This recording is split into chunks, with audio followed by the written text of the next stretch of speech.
Hello everyone, thanks for coming back to the channel. The title of today's video is How to Build Trust Online. Keep watching and I'll give you my thoughts after the break.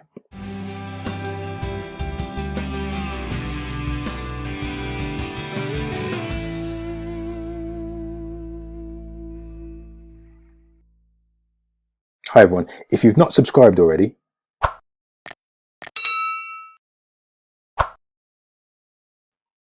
today's topic, how to build trust online. This is a huge topic really, but for the purpose of this video, I'm going to limit it to 4 points. So let's start. How do you build trust online? There's a lot of people spending more time online, looking for business partners, looking for contractors. It's an opportunity for your business to grow as long as you're able to build trust, establish trust online, and then for people to move down your sales funnel and then get in contact with you to work with them. Okay, number one, you must have a website. So let's go to, I'll use my website as a example of this. So you must have a website, reasonably up-to-date design. Obviously other designs are acceptable, but you must have a website that looks as if you're an established company, because you must be an established company. And once you've got a website, you must have a few clues as to your legitimacy as a business, and one of those will be consistency and how long you've been around. So here on my copyright line, copyright 2010 2020, so you can see we've been established 10 years, been creating content marketing and managing social media for businesses for 10 years. So that conveys a certain amount of reliability and trust and trustworthiness. So having a website is good. Having these cues about your longevity, your consistency is also good. But beyond that, it's not just a website is never finished. You need to go to the next stage, which is to create regular content. This is reflected on my company website in the blog. So you've got weekly blogs, clicking through weekly blogs, and they scroll back all the way, and there's over 64 pages of blogs. Scroll back 10 years, so there's a lot of blog posts there. I think approaching 600.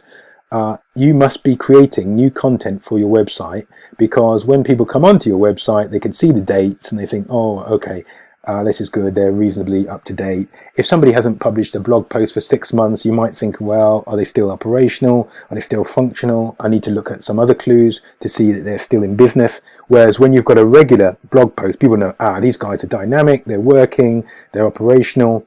Yes, so you must be creating regular content. The third point, and let's demonstrate this by the contact page. You need to be accessible. So on the contact us page, there's not only is there a contact form, which is standard for all website designs more or less, but there's also a physical address. You need a physical address, whatever your physical address is. An email.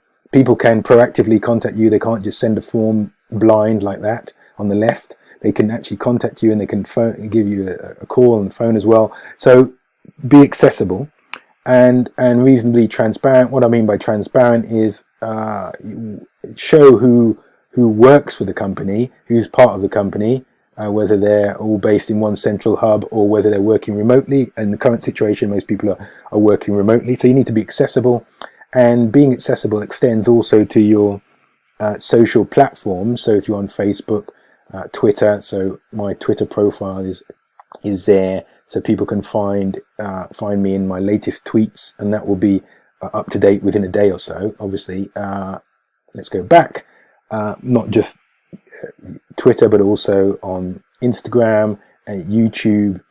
So YouTube clicks through, and it should go through to my website, my YouTube channel you're watching right now, and obviously you can subscribe.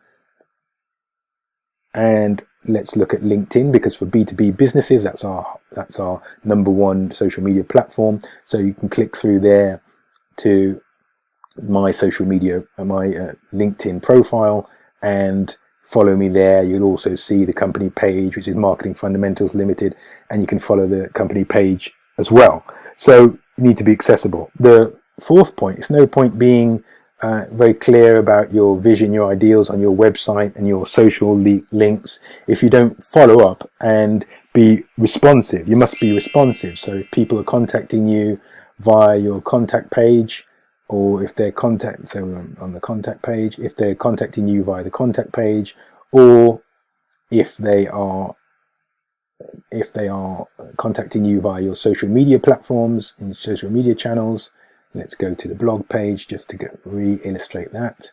So the social media platforms, if they're contacting you on any of those platforms, you need to be responsive and come back to them in a timely fashion, because that shows that you're a professional organization and that you're likely to be good to work with because you're responsive.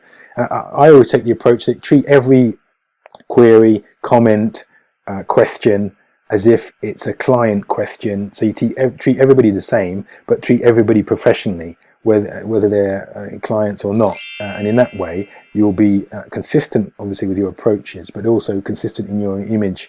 And people will see, wow, these people are very responsive. I sent them a tweet, they've replied within a couple of hours, or sent them an email, they've come back to me within a day. All of these will build up trust online.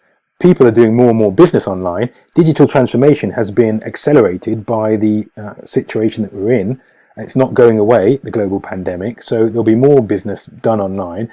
People aren't waiting for the face-to-face meetings anymore, because those have largely been replaced by Zoom, as I've mentioned in some of my earlier videos. So make sure that you're in a place with your website and your social media presence and your content creation strategy to build trust online, so that people, when they come to you, when they approach you and they're doing their due diligence and they research your website and your social channels, they can already make up their mind that, hey, here's a trustworthy company, here's somebody that we can work with, let's contact them, because they seem to be far more reputable and responsive than some of the other competitors out there.